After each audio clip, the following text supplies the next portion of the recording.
एक बात मैं ये और जानना चाहूंगा सपना जी, आप जो श्यामनगर वाला घर था जहाँ ये हत्याकांड हुआ, आपका ये कहना है, क्योंकि आपके तमाम बयान मीडिया में आ चुके हैं और आपने भी दिए पुलिस को भी, कि आप उस वक्त घर में मौजूद थी और आपने कहा भी था, गोगा मेडी से आपकी बात भी हुई थी और उन्होंने कहा कि कुछ लोग घर पे मौजूद हैं, कुछ लोग मिलने आए, इनसे मिलकर मैं आता हूं। उसके बाद में वहां पर घर पर आपके यहाँ गोलियां की आवाज सुनाई पड़ती है।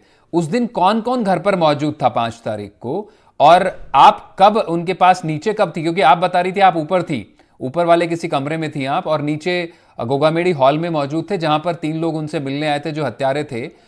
उस दिन का आप थोड़ा दर्शकों को समझाइए और बताइए, क्या उस दिन की एक तरह से कहें पूरा दिन किस तरह, दोपहर तक करीब 2:30-3 की बात है, किस तरह से दिन बीता था, थोड़ा ये जरा दर्शकों को जी जी बताइए। बिल्कुल।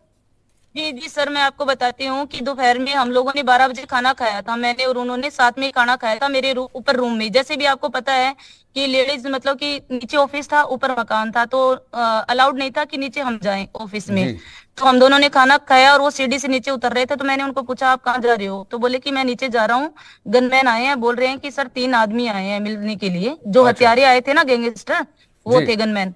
तो फिर वो बोले कि नीचे आए हैं उनसे मिलने के लिए, तो मैं मिल के आता हूँ, अभी आता हूँ 2 मिनट में। मैंने कहा ठीक है। तो वो बैठ जाते हैं उनके पास, जो आए थे ना शूटर आए थे, उनके पास बैठ गए थे ऑफिस में। तो जैसे कि कैमरे लगे हुए हैं घर पे, तो दूसरे रूम में कैमरे थे, मैं अलग रूम में थी। तो जैसे वो तो बोल के चले गए, मैं सीढ़ी से ऊपर चढ़ के मैंने एक बार सोचा कि मैं कैमरे चेक कर लेती हूँ कौन आया कौन नहीं। मैंने कैमरे चेक किए सर, तो उसमें जो एक बंदा आया था जिसकी वही मौके पे मौत हो गई थी, तो उस आदमी ने इनसे बात करवाई थी फोन पे। तो वो मैं देख के आ गई, मैंने सोचा सब कुछ सही है, तो मैं मेरे रूम में चली गई थी। मेरे रूम में जाके मैं, मेरी आदत थी कि मैं रूम अंदर से लॉक कर लेती थी, क्योंकि नीचे इतने लोग आते थे गेस्ट मिलने वाले इनसे, तो मैं मेरा रूम खुला नहीं रखती थी। मैंने रूम की कुंडी लगाई और बैठ गई। अचानक से सर पटाखों की सी आवाज आई, क्योंकि मेरी कभी गोलियों की आवाज मेरी क्या किसी किसी की भी नहीं सुनी हुई होगी। ये तो है नहीं कि हर कोई आदमी ऐसी आवाज में ऐसे माहौल में रहता है। मेरे को लगा कि पटाखों की आवाज आ रही है, मैं समझ ही नहीं पाई। फिर मैंने सोचा कि पड़ोस में मौत हो रखी है, तो पटाखे कौन जला रहा है, क्योंकि पड़ोस में तो मौत हो रखी है और लोग पटाखे जला रहे हैं, तो अच्छी बात नहीं है। मैंने गेट खोला और मैं सीढ़ी से जैसे ही नीचे उतरी, तो सामने हमारे जो काम करता था सर्वेंट, जो 24 घंटे घर पे रहता था, आज वो लगभग 6 महीने से हमारे घर पे ही है सर्वेंट। तो उसने बताया भाभी जी नीचे गोलियां चल रही है और भाई साहब पे गोलियां चल रही है। तो मैंने उस लड़के को उधर किया सर्वेंट को, और मैं नीचे जैसे ही गई तो वहां कोई नहीं था। सुखदेव जी को मैंने चेक किया, उनको, मेरे पति को।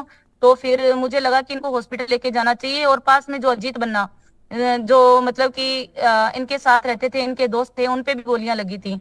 फिर बाहर स्कॉर्पियो खड़ी थी, मैं बाहर गई, मैंने लोगों से मदद मांगी। और जो लोग मतलब कि सामने घर में काम चल रहा था, तो जितने भी लेबर आए हुए थे, मैंने उनको बोला कि इनको गाड़ी में लेटाओ, मुझे हॉस्पिटल ले जाना है। तो उन लोगों ने गाड़ी में लेटाया है उनको, मैं हॉस्पिटल लेके गई हूँ, मेट्रो मास। फिर वहां पता चला कि ये नहीं रहे। और अजीत बन्ना को एसएमएस हॉस्पिटल में रेफर कर दिया, जहाँ 6-7 दिन तक उन्होंने जंग लड़ी है। मौत मतलब कि जीने के लिए उनका था कि वो जो भी था सर, 6-7 दिन उन्होंने बहुत स्ट्रगल किया अपनी जिंदगी के लिए। और आखिरी सांस वो अपनी 6-7 दिन के बाद वो नहीं रहे। ऐसा हुआ सर उस दिन।